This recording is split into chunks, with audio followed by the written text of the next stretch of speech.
Welcome to Critical Hit. I'm Matthew. I'm David. And I'm Kyle. Today we're talking about Marvel's Agents of S.H.I.E.L.D. on ABC. Suffice to say, Marvel's Agents of S.H.I.E.L.D. is a show about S.H.I.E.L.D. agents who are going about solving S.H.I.E.L.D. problems on their S.H.I.E.L.D. ship. S.H.I.E.L.D.'s minor problem. This is true. Nick Fury has assembled a ragtag team with Phil Coulson, who's not dead, leading it. And as they go about, they discover the secrets to love and alien technology. So what did you guys think of the show? So you liked it, is what I'm Oh, hearing. man. Like, I hope I'm known as one thing, and that's an Agents of S.H.I.E.L.D. fan. Like, that's your big aspiration. Oh, gosh. No, the show's bad. The show's just... It has some good moments overall, but... I mean, it got a lot better towards the end. Oh, yeah. And that was where it really started to find its direction. But before that, it just felt very aimless and very...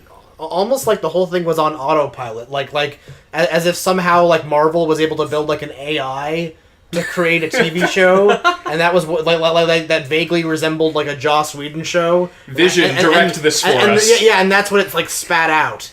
Like, it just felt very... Not always bad, even, but just very uninspired and just very traditional. That when you're dealing with TV shows, to give the first season a bit of a pass when it comes to quality, because the writers and stuff they're trying to figure out the universe and how it works. But that really shouldn't have been the case here because they already had a universe to work with. Right, they had all of Marvel to work with. Exactly, aside from what Fox and Sony owns. Yeah, it was just not nearly as good as it should have been.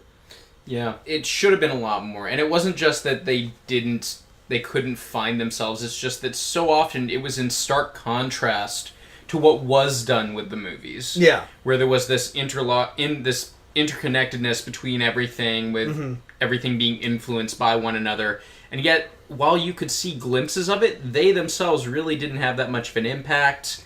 They didn't reflect... Here's my big complaint, is we were promised an Agents of S.H.I.E.L.D. show, and when we see the Marvel movies, we see Black Widow, Hawkeye, Nick Fury, the stuff we saw in Avengers and Thor and the like, and these were not Agents of S.H.I.E.L.D., these were a bunch of kids on a plane flying around, and there was none of the action, there was none of the serious tone. The characters themselves are so... It's so strange to see when you consider the movie's S.H.I.E.L.D. agents. Because all these characters are young, bright-eyed, bushy-tailed kids, fresh out of college style, who are going out fighting vague forms of crime, and eventually Hydra. And it's really weird to come across, because you've been watching like the movies like Captain America, The Winter Soldier, and you've watched the Avengers, and you see the S.H.I.E.L.D. agents everywhere, and these people are badass. They're walking like alongside Thor, not batting an eye. Like they have no problem with this stuff, but these...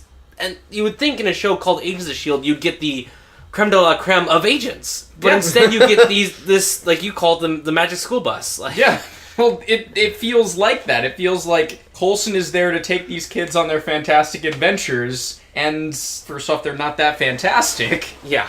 Which, and I mean, I don't even think that necessarily, they had to make the characters be these super awesome S.H.I.E.L.D. agents, but they have to make that work make sense within the context of the plot. Yeah, sure. Like, if they wanted to center it around, like, a bunch of S.H.I.E.L.D. misfits, they can do that, but you have to have the universe realize that they're misfits. Yeah. And that's not the case. Like that was one of my biggest problems with the show is that they feel way too secure in what they're allowed to do. Yeah. Well, like all of their resources are there. They are never really lacking for any kind of support. It's kind of like, one thing that made Firefly good, just to bring up another Joss Whedon show, is that they were rebels and they were rogues, and the way that the world treated them made sense for that. It did. They weren't just given everything that they needed. They were sort of constantly out on the lam, just trying to survive. Whereas with Agents of S.H.I.E.L.D., it's just they're given a lot more credibility by everyone around them, and they're given a lot more than they deserve even within the context of the show. Yeah. It's really weird.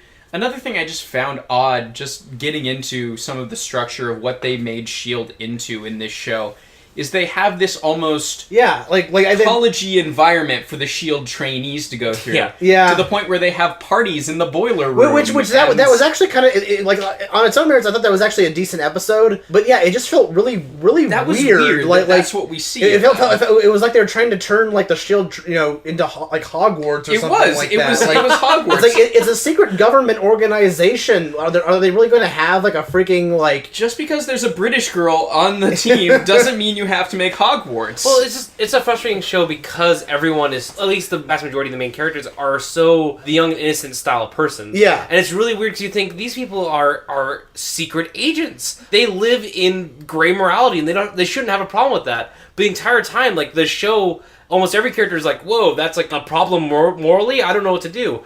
Except for one guy who's like, yeah, there's no problem, we'll just do what we need to do. And it turns out he's the villain in the end. Yeah, no, we demonized the one guy who's actually being the agent. Spy! Like the only spy in the show is actually a villain. It's so... And I don't know if that's just because of where we're at as a culture with, I don't know, WikiLeaks and all of these other things. Right, yeah. Well, I think that is a big part of it, actually. I think they wanted to avoid showing the big super-powered government organization. I think they wanted to avoid showing that. Sure, like, I'm not saying that they should have gone with, like, S.H.I.E.L.D. being the heroes of the story. Right, like, yeah. I can tell you from the comics, my favorite stories where S.H.I.E.L.D. are involved is when you're like, I am uncomfortable with what they're doing, but they're succeeding. So, like, this show could have had a really interesting point where you're like, wow, I'm starting to... they're House of Cards, where you're like, wow, I want these characters to succeed, but at the same time, they're so, like, morally questionable. Right, and you could even have a thing where, they're morally questionable, but it's working. They're being morally questionable, but they're defeating supervillains. Right, that could have been really cool. But it never really seems to reach that level of self-awareness, which doesn't seem like it's too much to ask. It doesn't. Because it's actually a pretty obvious route to go. It's like a ship full of Kayleys. To use a Firefly analogy. Right, yeah, that's actually, that's a really good point. That's what it feels like. There's none of the complexities of any of the other characters. We just don't get any of it. Yeah. Because everyone's too busy going, well, we can't do that. Yeah, exactly. Like, I don't know. There's too many romantic subplots, too. I don't even understand why. Can I just say that as a medium of storytelling, I am sick and tired of every TV show having romantic subplots. I feel like we've gotten trapped in them as a way of storytelling. We don't need romance in every story, especially not in one where you're fighting aliens and Asgardians show up. And again, these are members of S.H.I.E.L.D. They're the Men in Black, essentially. They're professional agents. We don't need a subplot where they're getting... Again, go back to Avengers. Look at the Hawkeye Black Widow relationship there. There you go. Yeah. And that was interesting because it wasn't just someone going, "Oh, I love you." Yeah, or the relationship Captain America has with the female agents in the Winter Soldier. Yeah, all 2 or 3 of those relationships were really interesting to watch. They're very quick, but really interesting. Like, but the job comes first. But this show, instead of trying to be something new, has decided to follow everything that they think makes TV shows successful.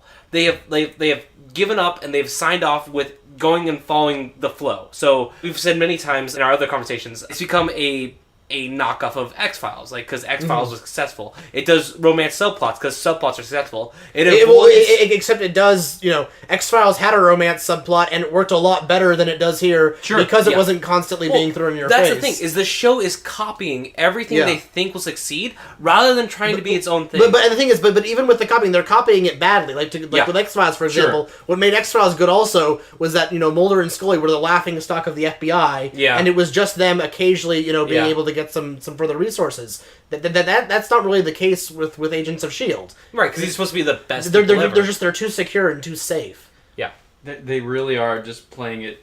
They were playing it really safe, and we didn't get any of the things that we were being promised. These weren't really S.H.I.E.L.D. agents. It wasn't really connected to the movies in the way that we wanted to until the season finale happened. Right, at which point there was amazing crossover with Captain America the Winter Soldier. It got really good towards the end. All of my complaining, I don't want to downplay that. It got extremely good in the last, I think it was probably 4 episodes. Yeah, the last 4 episodes, I completely agree. The show picked up and it became worth watching. Yeah. But for me, as a routine watcher, it was too little, too late at that point. Mm-hmm. Like I invested so much in those first episodes, and they just gave me nothing in return. And over and if over. And if you look at the ratings, that's kind of how everyone else reacted too. Yeah. So even though the season finale was good and really interesting, and it showed what the show really can be, and it should have been. Yeah, and it's the kind of thing where if they can keep that kind of thing up, it could be a really damn good show. Yeah, they could pick up again in a second season. This is only the first season. The first season of Star Trek Next Generation was absolutely rancid. Or Buffy the Vampire Slayer. Like. Yeah. Well, it wasn't that bad, but but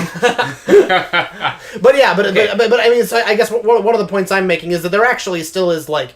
Because this is a TV show and not a movie, there's a lot of room for improvement. But sure. they've shown it has a lot of potential, I think is what I'm saying. All right, so let's talk about that then. What would we like to see in a second season? Like, if you were in charge of starting this next season, what would you do to improve the show and make it worth watching through the first season? Kyle. Okay, let me get my list here.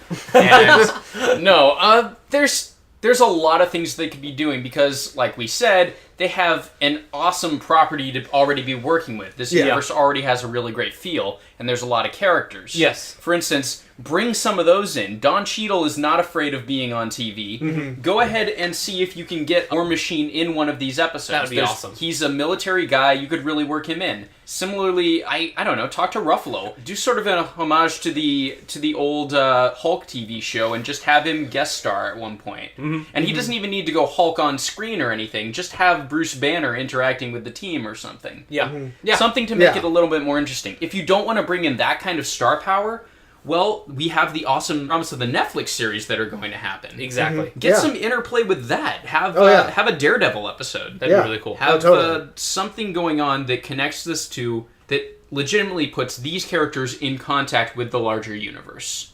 Beyond that, I think that we have promises of maybe either Kree or the Inhumans or something going on at the end of this season. Let that play out here and let that influence what's going to go on in the movies. Well, I think that they have a good thing going with the whole alien subplot. They should really capitalize on that. Work with that. Yeah. And I guess to give my more detailed answer, it's really a thing where the main problem with the first season was that it felt like they were just killing time until they decided to do the crossover with Captain America. Yeah. So for a second season, really for the series beyond, I think they need to do one of two things.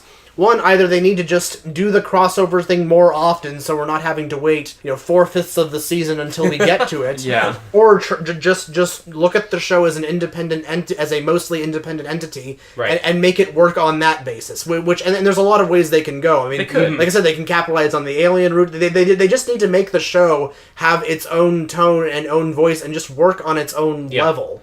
Because here's the thing about One thing. Go ahead. The thing is, they can't build the show as if they're going to rely on its connection to the Marvel movies for success, and then barely capitalize on the Marvel connection. Yeah, that's going to make it suck. Sure. I think one of the problems that they have here is they have to be thinking, well, we want to save this for a movie. Yeah. And I think that that's actually a problem in some respects. Yeah. Well, it would be nice if they could go. Black Panther is a movie idea that's been thrown around a couple of times. Mm-hmm. It would be interesting for them to go visit his home country of Wakanda and start up some sort of a storyline with that before you even get to a movie of it. Yeah. You just need to not be afraid of tapping into this universe. Yeah. It's rich enough that it can handle being used like this. So for me, I completely agree with all the things you guys have said. I think what they should do is they should also, along those lines, instead of relying on crossing over from the movies into the show needs to be bold enough to make things happen in the universe that would cross over into the movies. Yes, exactly. You need to make it so that fans of the show go to see a Avengers movie or Ant-Man or something, and they see something happen, they say, "Oh, I get that because I watch Agents."